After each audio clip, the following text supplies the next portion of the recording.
Hello and welcome. I'm Devin. And I'm Darren Wood. And this is 10-Minute Tabletop News, where we talk about the three biggest stories in tabletop so you can get back to building characters, rolling dice, and playing the game. All right, the first and biggest news of the week is Worlds Beyond Numbers. Okay, yes. I'm already very excited about this. You just subscribed on Patreon during the pre-show. I did. And you know what? What did they reach? 16,000 subscribers 16,046, and they haven't even released episode 1 yet. For those that haven't seen this news yet, Worlds Beyond Number is Brendan Lee Mulligan, Abria Iyengar, Erica Ishii, and Lou Wilson's newest project. It's a creator-owned podcast, audio only. Yep. And they launched on Patreon, and they are already the 24th highest Patreon in the world. Yeah, and the third highest D&D actual play. Or tabletop play. actual play. That's just insane. But you know what? It's not surprising, though, because I think all of them have enough credit to their name, enough credibility, or just as performers, like enough trust that like them being on a project alone is enough for people to get behind it. I'm one of those people. Yeah, right, I found out about it and I was like, join. I talked to a lot of people that are like, I just want to know what's happening. And they like subscribe out of like pure curiosity. But, you know, this is probably the first time Brendan's really stepping outside of D20. They, you know, everyone in there has either done something with D20 or Dropout or Critical Role. Yeah. But this does kind of feel like there is another big actual play on the horizon. Yeah. You know, when you think about, you have Not Another D&D Podcast, you have Dungeons and Daddies, which are the 1 and 2 second highest Patreons. Yeah. Dungeon Daddies as the highest tabletop RPG Patreon, and Not Another D&D Podcast as the second. And you know a lot about NADPod, right? Yeah, big NADPod fan. And also Lou Wilson and Brendan Lee Mulligan have been on that show as well. Actually, and Abria's done some outside on their Patreon as well. But I just think they're really strong movers in this space just because, I don't know, I've just been following all of their careers really, really well. And like as far as improv and as far as chemistry goes, like I already know with the four of them, it's going to be stellar. Yeah. Incredible. And, Lou is also, I believe, a UCB grad, so Upright Citizens Brigade, like just endless skills when it comes to improv. I think the same goes with Brendan. But the big difference here from everything that I've seen them do together is there's no video. This is audio only podcast.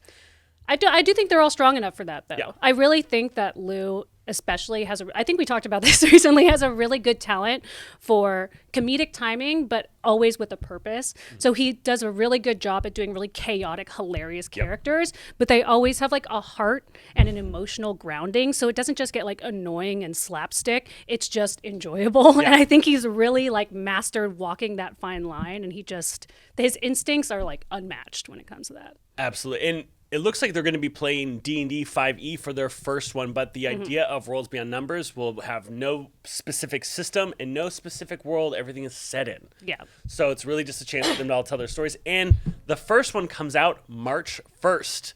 Definitely looking forward to that. There might be some time where they might move up to the #1 tabletop RPG Patreon in the world. Honestly, I think they might. They got a huge fan base, and I do think getting into that space outside of D&D is something they'll also do really well, because Abria and Brennan, as we've seen, are not afraid to step outside of the just D&D 5e space and just absolutely kill it. So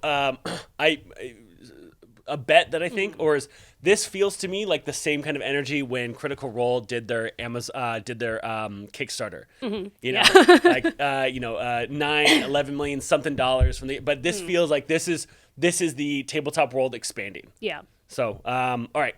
Next news, speaking of D&D 5e, Project Black Flag by Kobold Press. There's some news coming there. Are you familiar with Project Black Flag? I'm not as familiar with Project Black Flag, but I am familiar with Kobold Press, because speaking of NADPod, I know they're constantly using their homebrews, so you know a lot about them. Kobold Press is probably the largest publisher of third-party 5e content. I would say they are. I just don't have any statistics, but in my gut, in my heart, they are. But they're fantastic. I mean, they make some of the best 5e supplements. They also have like the Tomb of Heroes for different like subclasses. It's fantastic. But because the OGL crisis, as you know, the OGL crisis of 2022, 2023, as it's been resolved, they have kind of clarified more on what the future project is going to be, and all of their 5e products will be backwards compatible with Black Flag.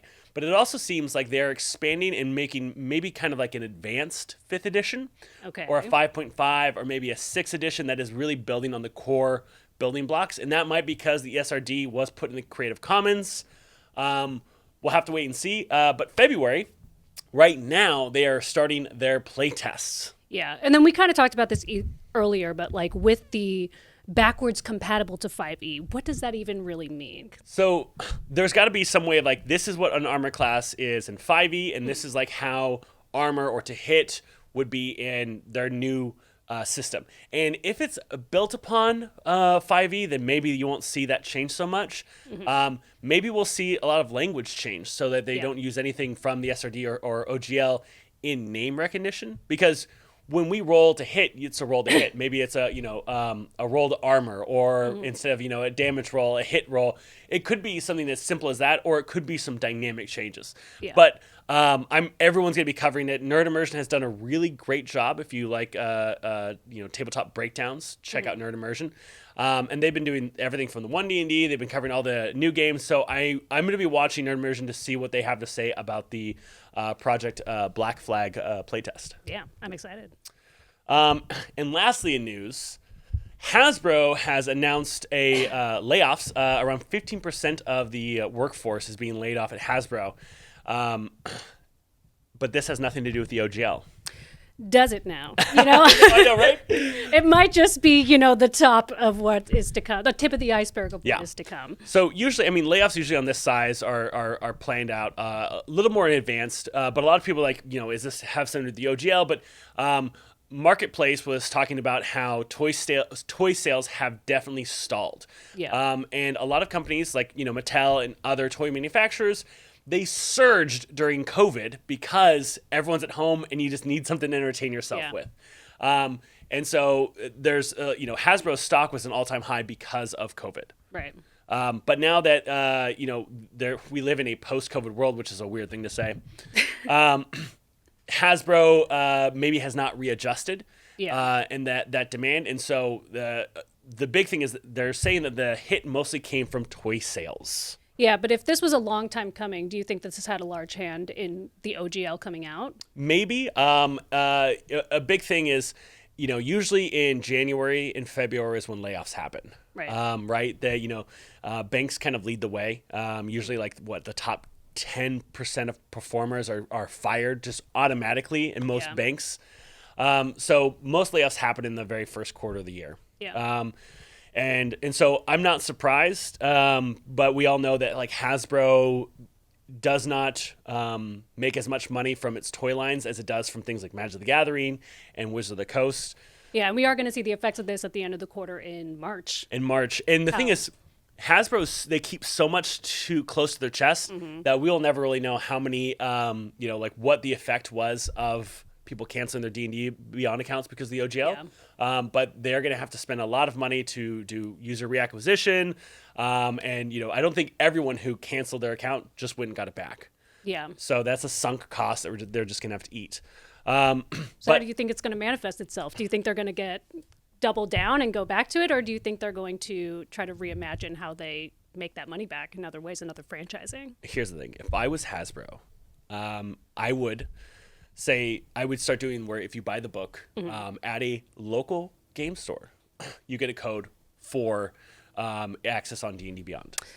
Because what you're doing is you're taking money off of Amazon and you're putting it in the local game store's pockets. They're being sold at full retail, which is going to say if your sales are at that much retail, and that's going to cause people to re-up on their D&D Beyonds. Do you want to work for Hasbro? Because that sounds like a great idea. No, but doesn't seem like they're doing so well. But they're going to have to do a lot of. There's a lot of stuff in the future they have to do in goodwill. But I think if we do see any impact from the OGL and people canceling the D&D Beyond accounts, we're going to see it in March when the quarter ends. Yeah, so do I. And that's our news. Yeah, so it's a quick one today. Thank you so much for joining us. I hope you come back next week for 10-minute Table Talk News. And if you like this and you want to support the show, go ahead and check us out on Patreon. You can find the notes in the description of the show. Thanks so much. We'll see you next week.